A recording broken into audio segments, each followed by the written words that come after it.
Masa pemerintahan Presiden B.J. Habibie. Pada 21 Mei 1998, Wakil Presiden B.J. Habibie dilantik menjadi Presiden Republik Indonesia ketiga di bawah pimpinan Mahkamah Agung di Istana Negara. Dasar hukum pengangkatan Habibie adalah berdasarkan TAP MPR nomor 7/MPR/1973.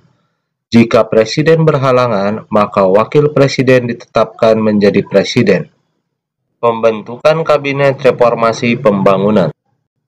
Sehari setelah dilantik, B.J. Habibie telah berhasil membentuk kabinet yang diberi nama Kabinet Reformasi Pembangunan, yang terdiri dari 36 menteri, yaitu 4 menteri negara dengan tugas sebagai menteri koordinator, 20 menteri negara yang memimpin departemen, dan 12 menteri negara yang memimpin tugas tertentu. Dalam Kabinet Reformasi Pembangunan terdapat sebanyak 20 orang yang merupakan menteri pada Kabinet Pembangunan era Soeharto. Kabinet Reformasi Pembangunan terdiri dari berbagai elemen kekuatan politik dalam masyarakat, seperti dari ABRI, partai politik, Golkar, PPP, dan PDI, unsur daerah, golongan intelektual dari perguruan tinggi, dan lembaga swadaya masyarakat. Untuk pertama kalinya sejak pemerintahan Orde Baru, Habibie mengikut sertakan kekuatan sosial politik non-Golkar, unsur daerah, akademisi, profesional, dan LSM. Sehingga diharapkan terjadi sinergi dari semua unsur kekuatan bangsa tersebut. Langkah ini semacam Rainbow Coalition yang terakhir kali diterapkan dalam Kabinet Ampera. Pada sidang pertama Kabinet Reformasi Pembangunan 25 Mei 1998, B.J. Habibie memberikan pengarahan bahwa pemerintah harus mengatasi krisis ekonomi. Dua sasaran pokok, yakni tersedianya bahan makanan pokok masyarakat dan berputarnya kembali roda perekonomian masyarakat.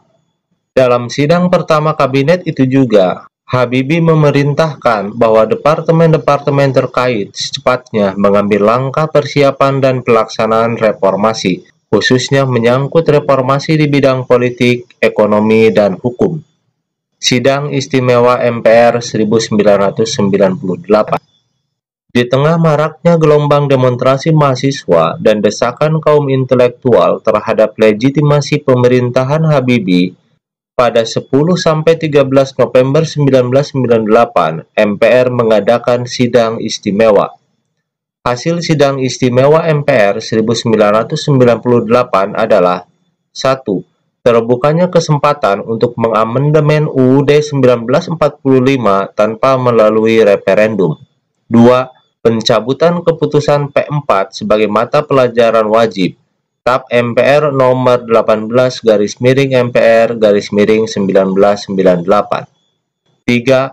Masa jabatan presiden dan wakil presiden dibatasi hanya sampai 2 kali masa tugas, masing-masing 5 tahun. TAP MPR nomor 13/MPR/1998. 4. Agenda reformasi politik meliputi pemilihan umum, ketentuan untuk memeriksa kekuasaan pemerintah, pengawasan yang baik, dan berbagai perubahan terhadap dui fungsi ABRI. 5. TAP MPR nomor 18/MPR/1998 tentang hak asasi manusia mendorong kebebasan mengeluarkan pendapat, kebebasan pers, kebebasan berserikat, dan pembebasan tahanan politik dan narapidana politik. Reformasi bidang politik. Sesuai dengan TAP MPR nomor 10/MPR/1998, Kabinet Reformasi Pembangunan telah berupaya melaksanakan sejumlah agenda politik. 1. Diberlakukannya otonomi daerah yang lebih demokratis dan semakin luas. Dengan kebijakan desentralisasi dan otonomi daerah, serta perimbangan keuangan antara pusat dan daerah diharapkan akan meminimalkan ancaman disintegrasi bangsa. 2. Kebebasan berpolitik dilakukan dengan pencabutan pembatasan partai politik, dengan adanya kebebasan untuk mendirikan partai politik. Pada pertengahan bulan Oktober 1998 sudah tercatat sebanyak 80 partai politik dibentuk. Menjelang pemilihan umum, partai politik yang terdaftar mencapai 141 partai. Setelah diverifikasi oleh Komisi Pemilihan Umum menjadi sebanyak 95 partai, dan yang berhak mengikuti pemilihan umum sebanyak 48 partai saja. Dalam hal kebebasan berpolitik, pemerintah juga telah mencabut larangan mengeluarkan pendapat, berserikat, dan mengadakan rapat umum. 3. Pencabutan ketetapan untuk meminta surat izin terbit (SIT) bagi media massa cetak, sehingga media massa cetak tidak lagi khawatir diberedel melalui mekanisme pencabutan surat izin terbit. Hal penting lainnya dalam kebebasan mengeluarkan pendapat bagi pekerja media massa adalah diberinya kebebasan untuk mendirikan organisasi-organisasi profesi. Pada era Soeharto, para wartawan diwajibkan menjadi anggota satu-satunya organisasi persatuan wartawan yang dibentuk oleh pemerintah, sehingga merasa selalu dikontrol dan dikendalikan oleh pemerintah. 4. Dalam hal menghindarkan munculnya penguasaan yang otoriter, dengan masa kekuasaan yang tidak terbatas, diberlakukan pembatasan masa jabatan presiden. Seorang warga negara Indonesia dibatasi menjadi presiden sebanyak 2 kali masa jabatan saja. Pelaksanaan Pemilu 1999. Pelaksanaan Pemilu 1999 merupakan salah satu yang dicapai Habibie pada masa kepresidenannya. Pemilu 1999 adalah penyelenggaraan pemilu multipartai yang diikuti oleh 48 partai politik. Presiden membentuk Komisi Pemilihan Umum (KPU) yang anggota-anggotanya terdiri dari wakil partai politik dan wakil pemerintah. Pelaksanaan pemungutan suara pada Pemilu 1999 ini pada 7 Juni 1999. Berdasarkan keputusan KPU, Panitia Pemilihan Indonesia (PPI) pada 1 September 1999 melakukan pembagian kursi hasil pemilu. Hasil pembagian kursi itu menunjukkan 5 partai besar menduduki 417 kursi di DPR, atau 90,26% dari 462 kursi yang diperebutkan. PDIP muncul sebagai pemenang pemilu dengan meraih 153 kursi, Golkar memperoleh 120 kursi, PKB 51 kursi, PPP 48 kursi, dan PAN 34 kursi. Pelaksanaan referendum Timor Timur. Satu peristiwa penting yang terjadi pada masa pemerintahan Presiden B.J. Habibie adalah diadakannya referendum bagi rakyat Timor Timur. Integrasi Timor Timur (Tim-Tim) ke wilayah RI tahun 1975 yang dikukuhkan oleh TAP MPR nomor 6/MPR/1978 atas kemauan sebagian warga Timor Timur tidak pernah mendapat pengakuan internasional.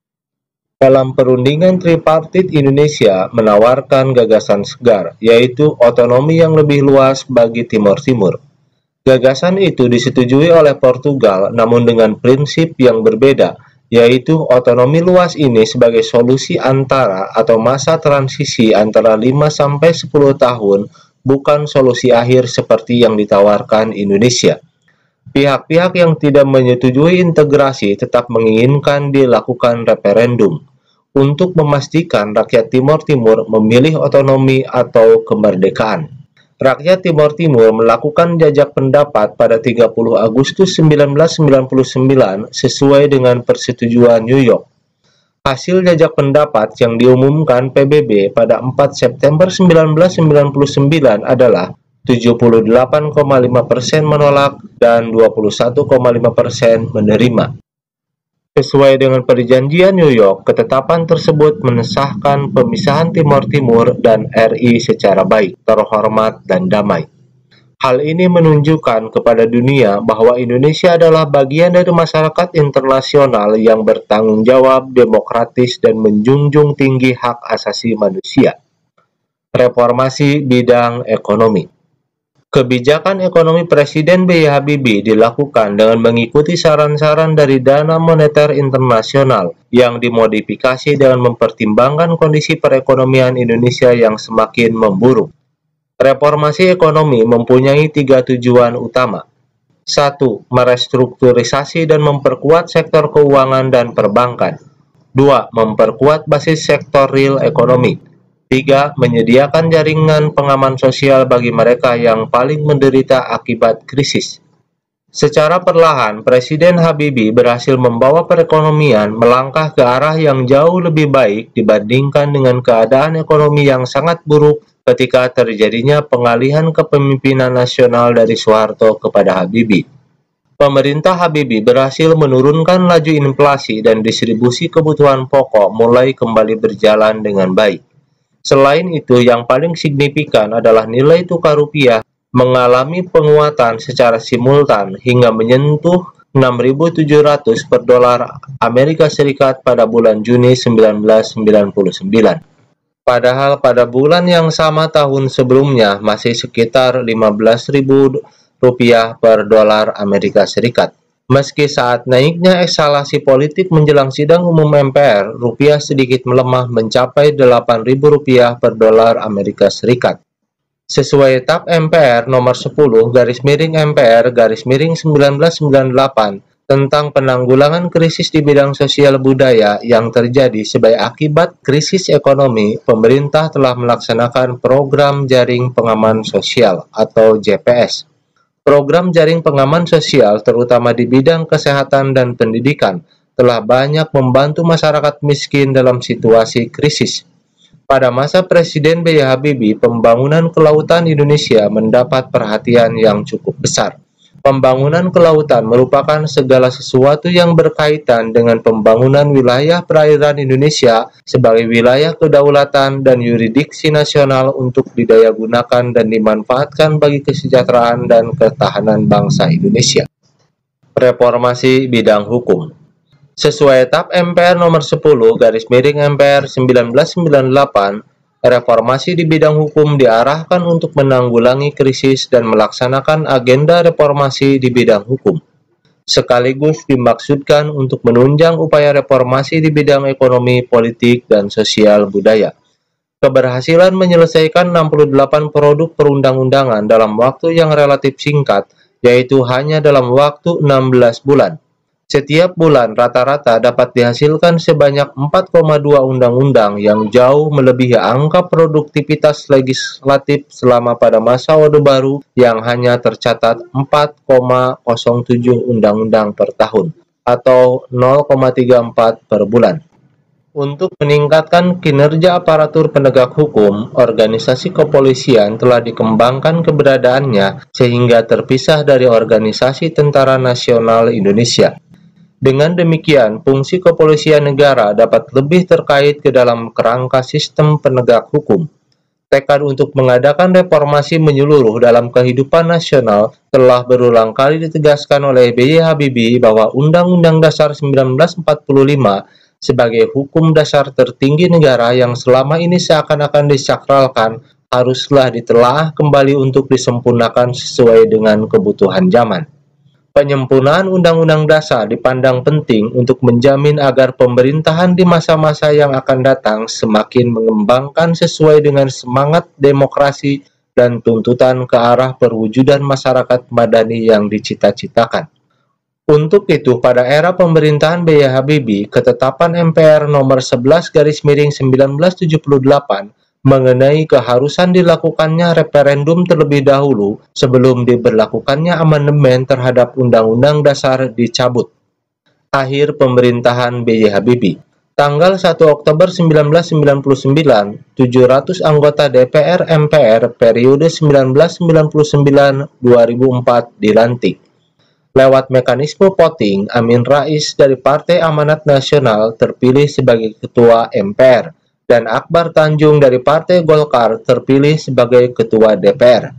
Pada 14 Oktober 1999, Presiden B.J. Habibie menyampaikan pidato pertanggungjawabannya di depan sidang umum MPR. Dalam pemandangan umum praksi-praksi atas pidato pertanggungjawaban Presiden Habibie tanggal 15-16 Oktober 1999, dari 11 praksi yang menyampaikan pemandangan umumnya, hanya 4 praksi yang secara tegas menolak, sedangkan 6 praksi lainnya masih belum menentukan putusannya. Kebanyakan praksi itu memberikan catatan serta pertanyaan balik atas pertanggungjawaban Habibie itu. Pada umumnya, masalah yang dipersoalkan adalah masalah Timur Timur, pemberantasan KKN, masalah ekonomi, dan masalah hak asasi manusia. Setelah mendengar jawaban Presiden Habibie atas pemandangan umum praksi-praksi, MPR dalam sidangnya tanggal 20 Oktober 1999, dini hari akhirnya menolak pertanggungjawaban Presiden Habibie melalui proses voting. Tepat pukul 00.35 Rabu dini hari, Ketua MPR Amin Rais menutup rapat paripurna dengan mengumumkan hasil rapat bahwa pertanggungjawaban Presiden Habibie ditolak. Presiden Habibie memperlihatkan sikap kenegarawanannya dengan menyatakan bahwa dia ikhlas menerima keputusan MPR yang menolak laporan pertanggungjawabannya. Pada kesempatan itu, Habibie juga menyatakan mengundurkan diri dari pencalonan presiden periode berikutnya. Pada 20 Oktober 1999, rapat paripurna ke-13 MPR dengan agenda pemilihan presiden dilaksanakan.